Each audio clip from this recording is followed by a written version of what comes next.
As President Trump continues his search for a replacement for outgoing United Nations Ambassador Nikki Haley, many experts are offering their opinions on who he should choose. According to author and publisher Conrad Black, the top choice is sitting here with me now. In a recent article, Black wrote, "I suggest that the next US ambassador should be Ann Coulter. Her political views, unlike Ambassador Haley's, have long been supportive of President Trump. The United Nations is largely a debating chamber, and this is a field where Ms. Coulter has been very accomplished for many years. She is accustomed to being vastly outnumbered by mocking opponents of her unapologetic conservative views and would not be fazed in the slightest by the opposition of most of the 193 other countries in the United Nations. Ann Coulter, if nominated, would you serve?" Well, of course, Conrad Black is a very serious intellectual, and we should take any suggestion he makes seriously, as of course I would. But I would have to step aside from my choice, which is the president's daughter, Ivanka. For one thing, it gets his relatives out of the White House. For another thing, I think it's kind of insulting to the UN. I'm just sending my daughter. And for a third thing, what Jared and Ivanka actually do well, which isn't politics, is real estate, and I've always wanted the UN to go condo. That's a great use for it. Win-win-win. Tammy, what's your take? Well, I got two words, really. Rick Grinnell. And I think what's important here is that not only is Rick showing us what an ambassador can do, right? We haven't known really what ambassadors are capable of. His work in Germany has been extraordinary.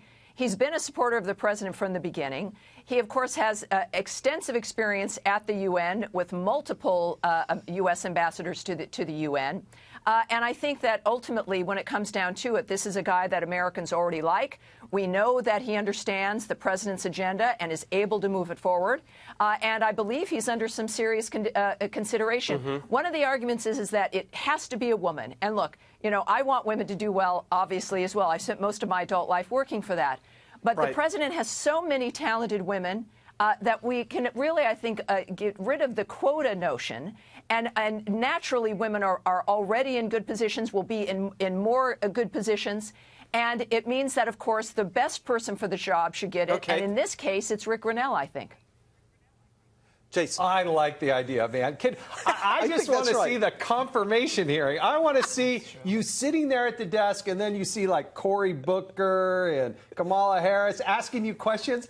And just waiting for the answer and response. We have Menendez if he's really begging to have Kavanaugh. Oh yes, that would light it up. I think that's exactly right. I think it'd be. No, great. it would be so fun to see their heads explode.